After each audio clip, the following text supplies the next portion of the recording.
guys, I've got some earrings for you. I can't believe I'm not wearing earrings today. I totally forgot. You know, I got my ears pierced so that I could wear beaded earrings, actually re-pierced, so that I could wear beaded earrings. And what happened is I kind of forget that they're pierced now and that I can put earrings in. So I'm sorry, I have naked lobes. But you guys are going to absolutely love this earring tutorial that I've got for you today.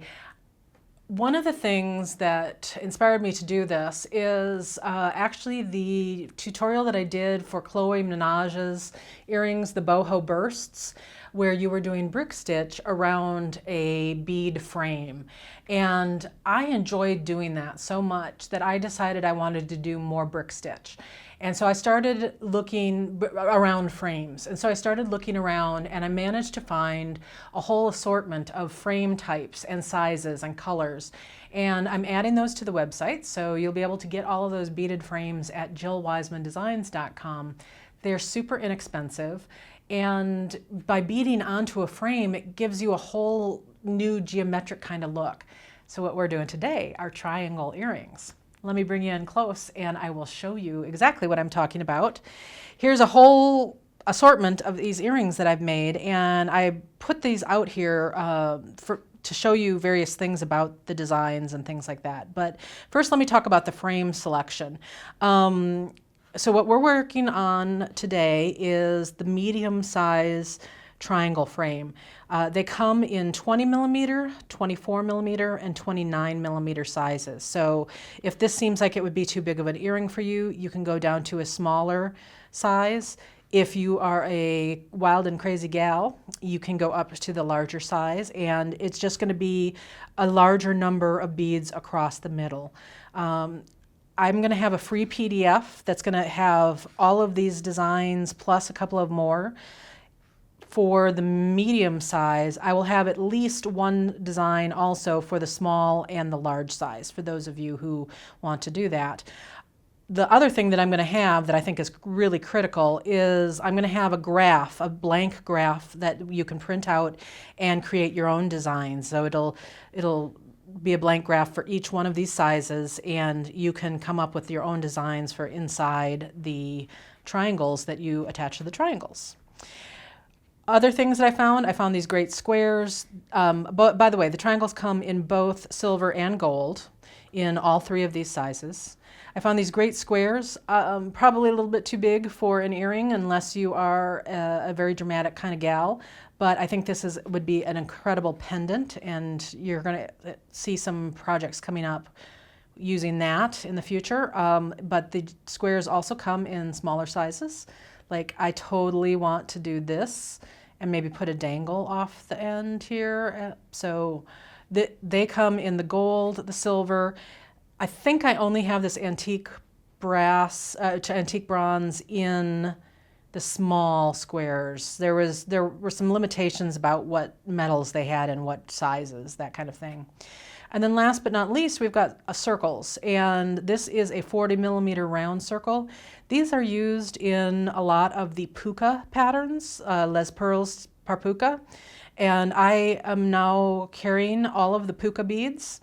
And I also have many, not all, of the par puka free patterns available on the website.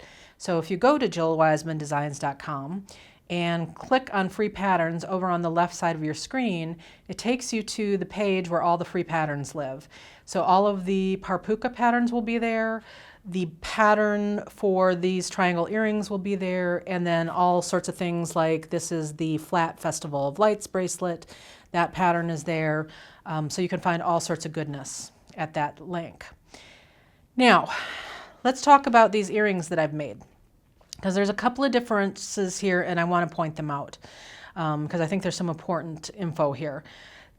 This was one, I think maybe the first one that I made, and I think it's great. It's very simple, classic. One of the things that I did here is instead of using fireline, I used thread. So if the color of whatever comes across this frame is important to you, then you're going to want to use thread so that you can do a color match, you know.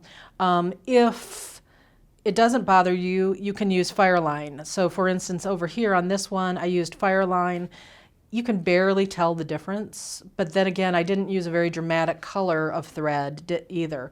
So you could actually say, if you did this one and used red thread, then it would be, you know, a design element. So that's something for you to choose, but you can use whatever kind of thread you desire. Something very important that I think I want to point out here is this particular design right here failed badly. And the reason is because I used too many shiny beads. I think you can get away with using one shiny color, but if you use multiple shiny colors, the shinies just blend into each other and you can't really you can't see it as well. So I think that if you're going to use a pattern in here, limit yourself to one shiny accent color, and the rest of them should be, it doesn't have to be completely matte like this has, but it is opaque. So it's not one of the galvanized, it's not a silver lined.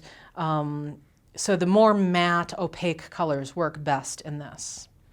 These I wanted to show you because this is the exact same pattern. I was trying to work outside my normal color zone.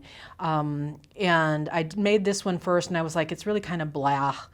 I changed one color. Look, I put that one strong color in there and all of a sudden it pops.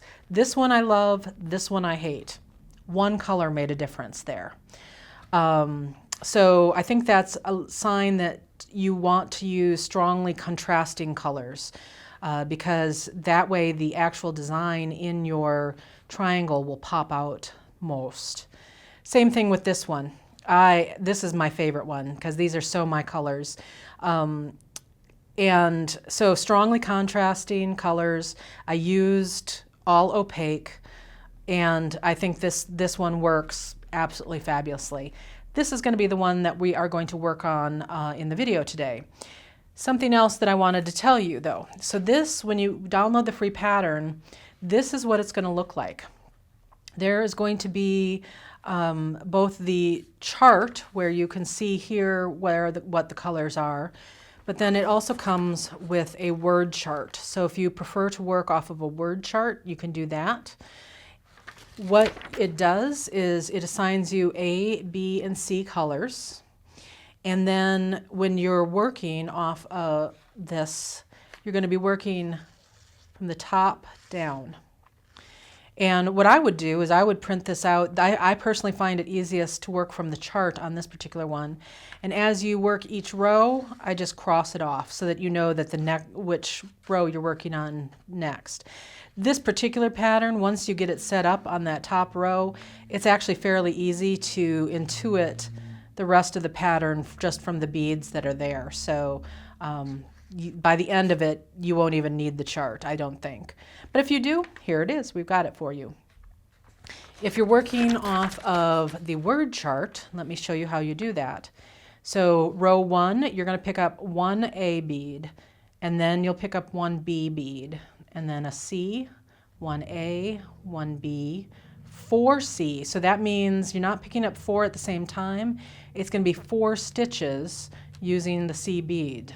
Okay, so that's how to read it with this particular chart, is when there's more than one number in that parentheses, that's the number of stitches using that C bead, okay?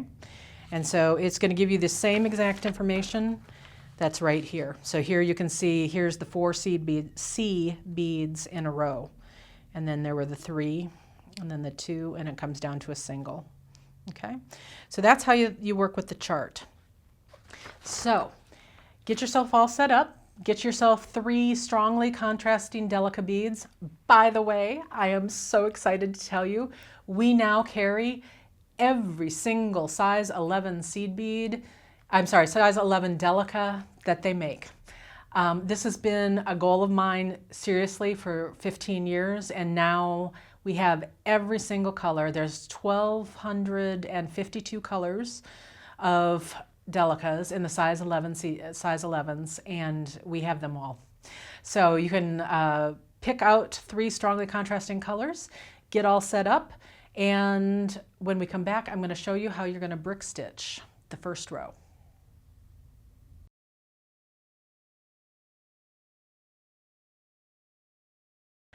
Hi guys. So I'm ready to brick stitch. Are you? I just enjoy making these so much. You can tell by how many samples I made, right? And that's not even all of them. There were a couple that the colors were kind of like, meh, don't like that. As I was kind of figuring out what works and what doesn't work.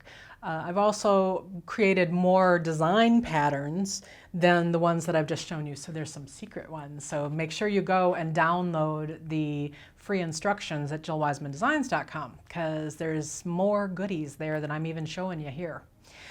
Let me bring you down to the beads, and I realized that there was one more thing on my board that I hadn't shown you in that first segment.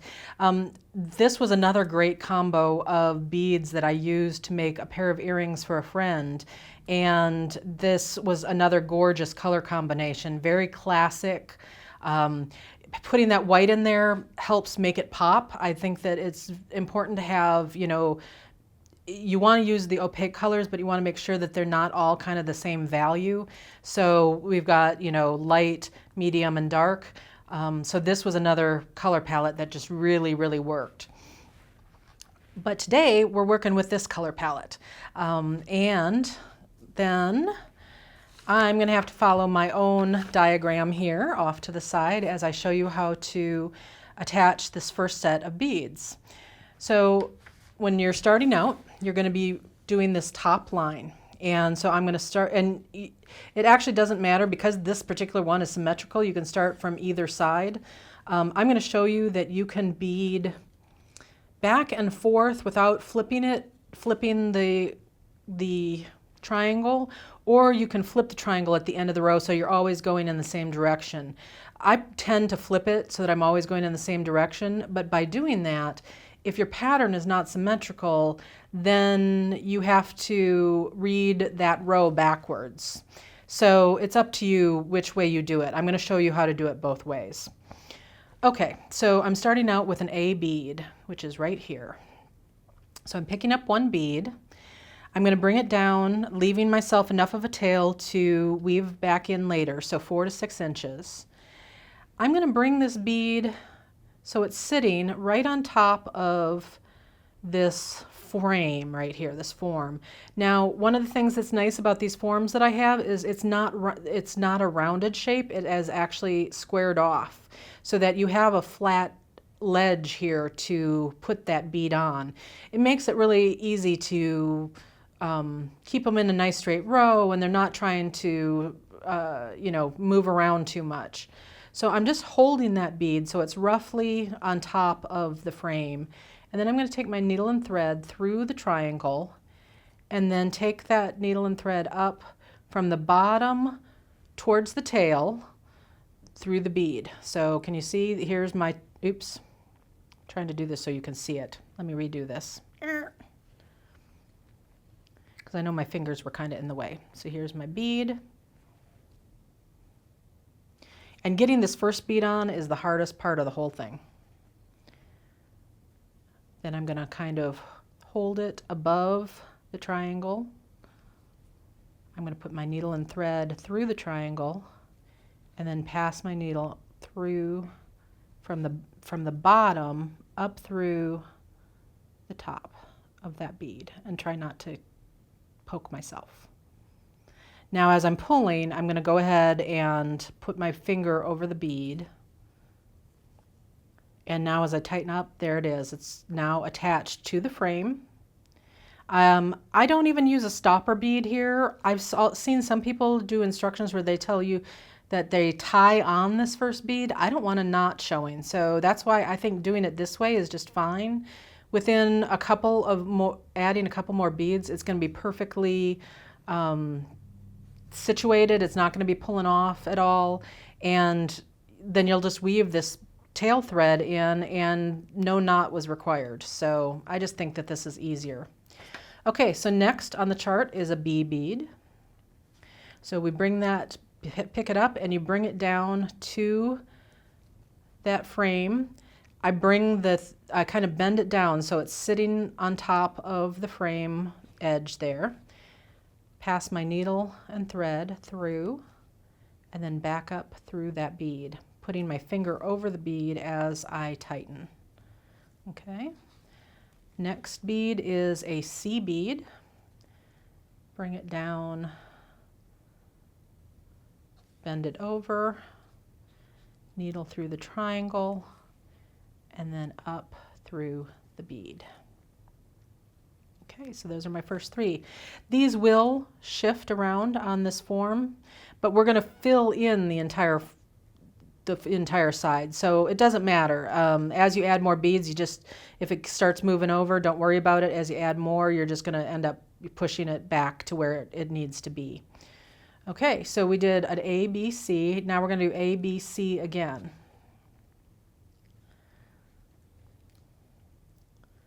So here's A, fold it down, and then back up through that bead. So that is what you're going to do all the way along, and just add this whole row of beads. When you get that done, come back. I'm going to show you how to start row 2, because row 2 is going to be totally different than row 1. So, but knowing how to start it is the only time that you'll do it exactly like this. And then row 2, you'll do over and over again for each row to the end. So get this first one established, and then we'll start row 2.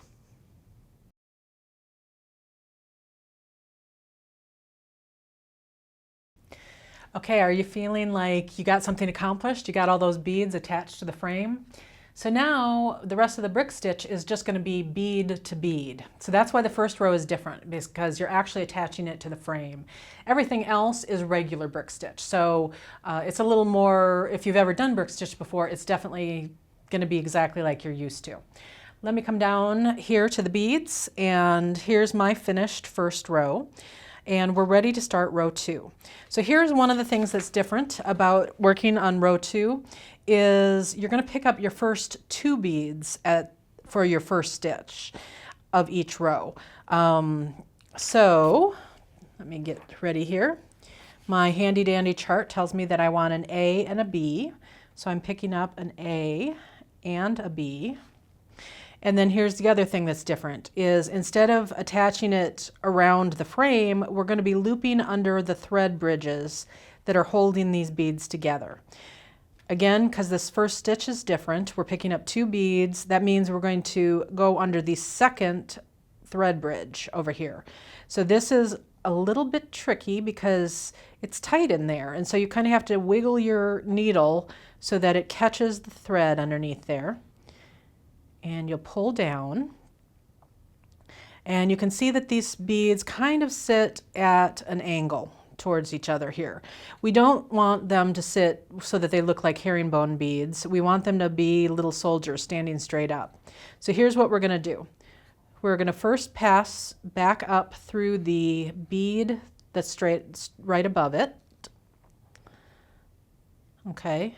Now we're going to circle around these 2 beads. So now I'm going to pass down just through the bead I added on the edge, and then back up through just the bead next to it.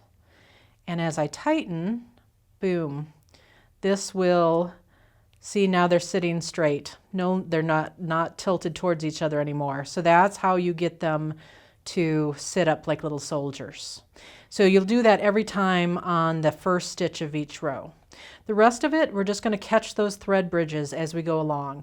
So we did A, B, our next bead is C, which I think is my favorite color here on this one, I'm not sure. We'll catch the very next thread bridge, like so. Pull it all the way down, pass back up through the bead, give it a nice little tug. I happen to know we're going to repeat the same set of beads again. So we're doing A, B, C again. So next is A, under the next thread bridge.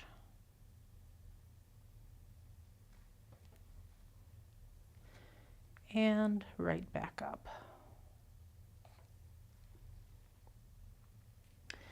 And it's going to be just that simple to go along as you're going, and you kind of, as you're adding each color to help make sure that you're doing it properly, you're kind of looking for any oddballs. So you can kind of see that this is all on a slant here, and so it's all making sense. If say this bead right here were all of a sudden a turquoise, you'd want to double check that on the pattern to see whether that made sense or not. So it's fairly easy when you have a geometric pattern like this to follow it with your eyes. Because one thing about ripping out brick stitch is it's not one of the easier ones to rip out. It's not terrible, but it's also, it's what it is it's rough on your thread if you have to rip it out. All right, so now you're just going to keep going. Oh, I know why I wanted to keep going here is I'm going to go ahead and finish this row, and I'm going to show you the technique for to show you that you can actually do it back this way just as easily. So let me go ahead and hang out with you here for a second while I bead this up.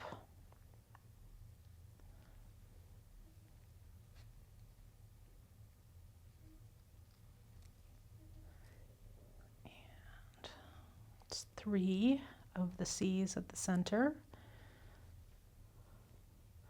on this row, and then we reverse the slants. So now the slants are going to go this way, so that means the next color is going to be a B.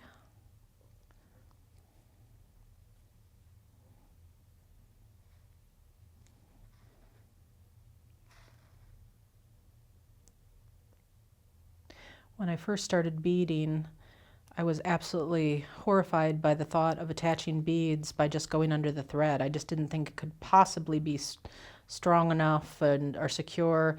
And, you know, I should have known better because brick stitch is one of the stitches that's been around for thousands and thousands of years. So those people knew better than I did as a beginner.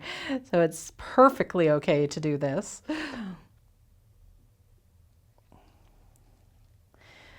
With the tail thread, I wait to weave that back in to the end. It's just easier when you have more beads to weave the thread through.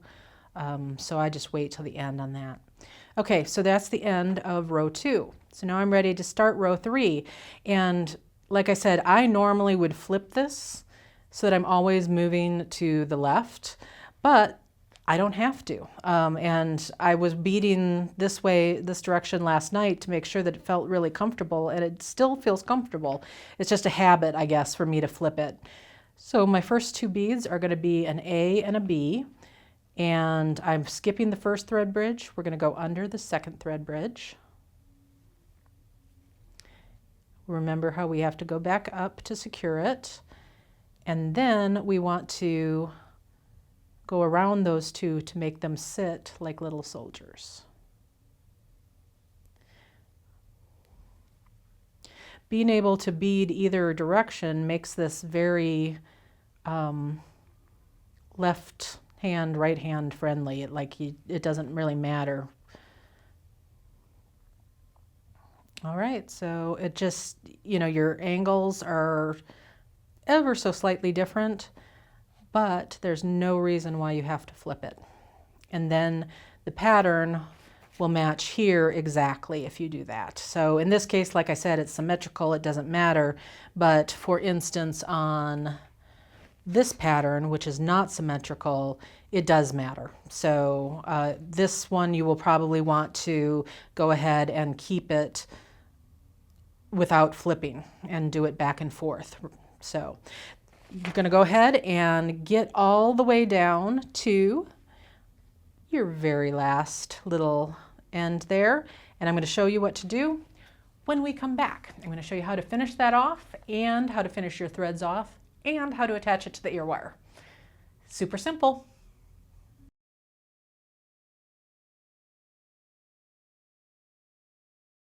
So we're basically done at this point. We've got just a couple of little fiddly things to do to finish it off. Let me bring you into the beads and let's get that sucker done. So you'll notice that you get to the end and you've got 2 beads left here on that very last row. You still want to kind of create a point out here and you want to add a bead, but if you brick stitched a bead, you would have a bead sitting there with your thread coming out the top and no way to end off the thread without the thread showing on the side. And I've actually seen people with videos on YouTube who show you how to do it that way, where the thread shows on the side of that tip seed bead, and I'm just like, that doesn't work at all for me. So what we're going to do for that tip seed bead is we're going to let it sit sideways. And so all you're doing is picking up a bead and then passing right through the next bead. It's going to sit sideways. You are never ever going to even notice that it sits sideways. Somebody would really have, it'd have to be another beader who's sitting there and evaluating your work to see that it's a sideways bead. But that way you've got a pristine tip with no thread showing out there. So that's also though a place that if you wanted to add a drop to this, you could, instead of putting that tip seed bead, you could attach a drop right there. Or you could attach the tip seed bead and attach the drop to this tip bead instead. So you do have options there of, embellishing beyond just this triangle. Then to end off your thread, this is basically peyote stitch on the side, right? So if you turn it this way, you've got the up beads and the down beads. And so you're going to just weave this back and forth through the beads as if it were peyote stitch.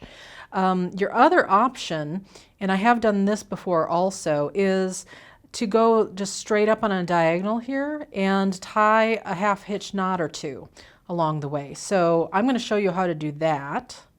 So here I just went a couple of seed beads away from the tip. I'm going to catch the thread that,